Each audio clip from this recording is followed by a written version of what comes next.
Hello, geometry class. This is the notes for section 5.5. Like it says, we're talking about inequalities in a triangle. So first, let's do a little bit of review of the idea of inequalities.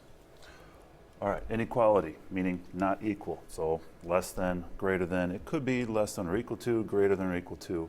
But you're going to be setting up some of these inequalities and solving them. So you first saw these things probably in Algebra 1, maybe a little bit before, but basically, solving for an inequality is the same idea as solving when it's an equal sign.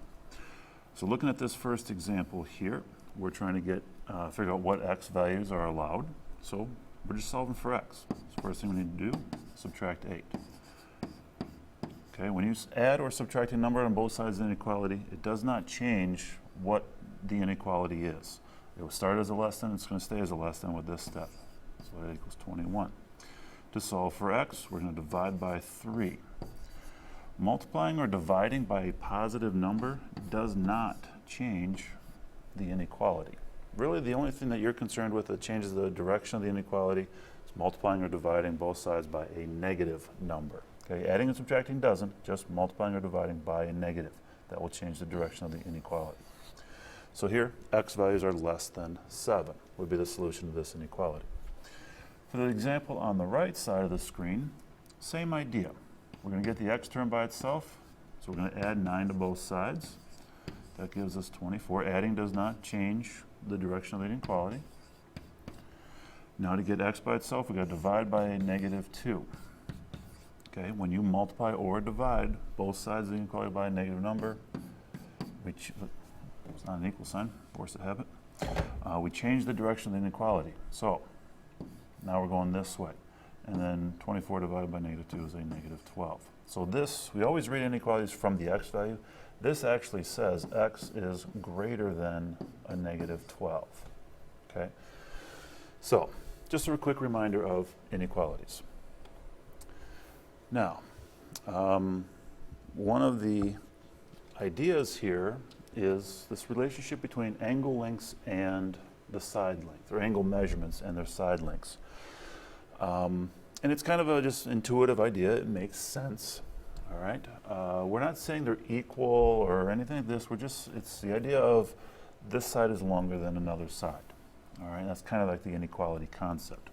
So if you need a second to copy this stuff down and take a look at this, hit pause on the video here and give yourself some time to think about it and make sense of it.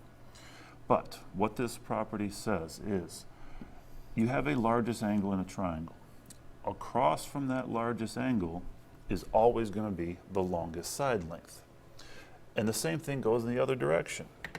If you have a smallest, and you're going to, the smallest angle in a triangle, across from that will be the shortest side length. Okay? So that is the relationship. If you know the longest and you know the shortest side lengths, in the middle, it's going to be obvious. Okay, and then we can go in either direction. If you have the longest side, you know across from that will be the biggest angle. Same thing with shortest side, across from that is the smallest angle. So looking at this example here on the bottom, it says put the angles in order from smallest to largest.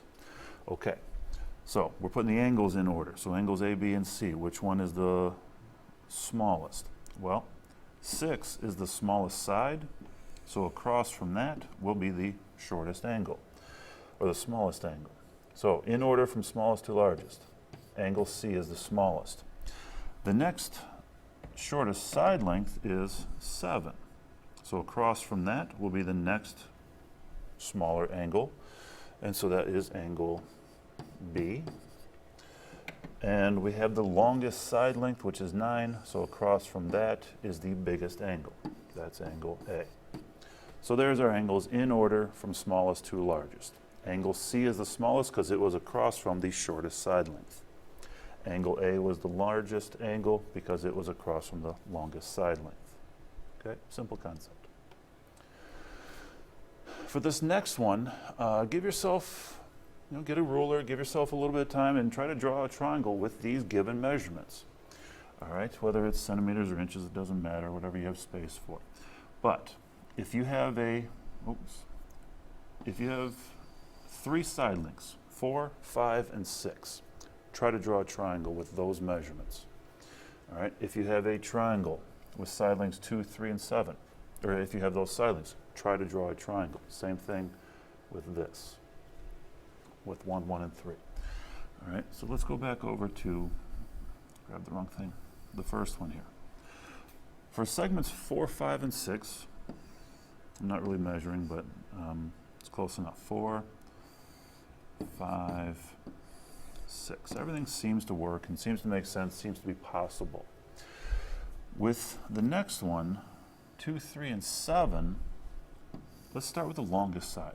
If that's 7, from this point, I'm going to put a segment that's 2, and then from here, I got a segment that's 3. That's not a triangle, all right? There's no way this is going to be a triangle.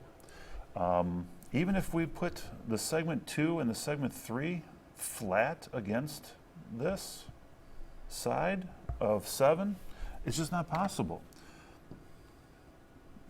There's the 2. From here, there's the 3. We can't even reach the end of the 7 segment, even just lying flat on there where it's the longest between the 2 and the 3. It's not possible to form a triangle with these side lengths. All right, so there's something to those numbers, and that's what I want you thinking about. There's something to the numbers of 4, 5, and 6 that allowed it to be a triangle. Let's look at the last set of numbers, 1, 1, and 3. Again, I'm going to start with the longest side of 3. If this is a side length of 1 from here, and then another side length of 1 to there, again, we're not even reaching the end of the segment. It doesn't matter what angle you put them at, you're not going to get a triangle. The 1 and 1 can't reach the other side of the segment that's 3. So you're not going to get a triangle. All right? That leads us to this. Again, go ahead and hit pause, copy this stuff down. But it's the triangle inequality theorem. Okay, so what this says is the sum of the lengths of any two sides of a triangle is greater than the length of the third side. So there's 3 different combinations here, but the sum of the lengths of any two sides will always add up to be more than the length of the third side. Now, this is always true. All 3 of these are true. Usually, the way it's written in the most useful version of this triangle inequality theorem is it's the sum of the 2 shorter sides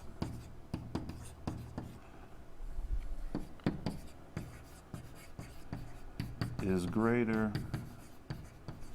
than the longest side. That's the most common application of this triangle inequality theorem. You take the 2 shorter sides, you add them up, that has to be more than or greater than the longest side length, okay? Triangle inequality theorem. This is basically what defines a triangle. It's how we're getting a triangle measurement, all right? The 2 shorter sides have to add up to be longer than the third side. So let's go back to this one. Look at this triangle, the one that we just did, the 1, 1, 3. The 2 shorter sides are 1 plus 1. When you add those up, is that greater than the longest side? No. Not even getting a triangle. That's why you can't form a triangle there. Same thing with the middle one, 2, 3, and 7. The 2 shorter sides, you add them up. Is that greater than 7? And so you can't get a triangle. You take the 2 shorter sides here, 4 plus 5, is that greater than 6? Yeah, it is. Oops, so I didn't want to put that X there. Force of habit. 4 plus 5 is greater than 6. That's what we want. That's what's forming a triangle. So this triangle inequality theorem is basically like the definition of a triangle. It's what allows a triangle to be formed. 2 of the shorter sides have to add up to be more than the longest side. All right. So now, here's our last example. A triangle has one side length 11 and another side length of 6. Describe the possible lengths of the third side.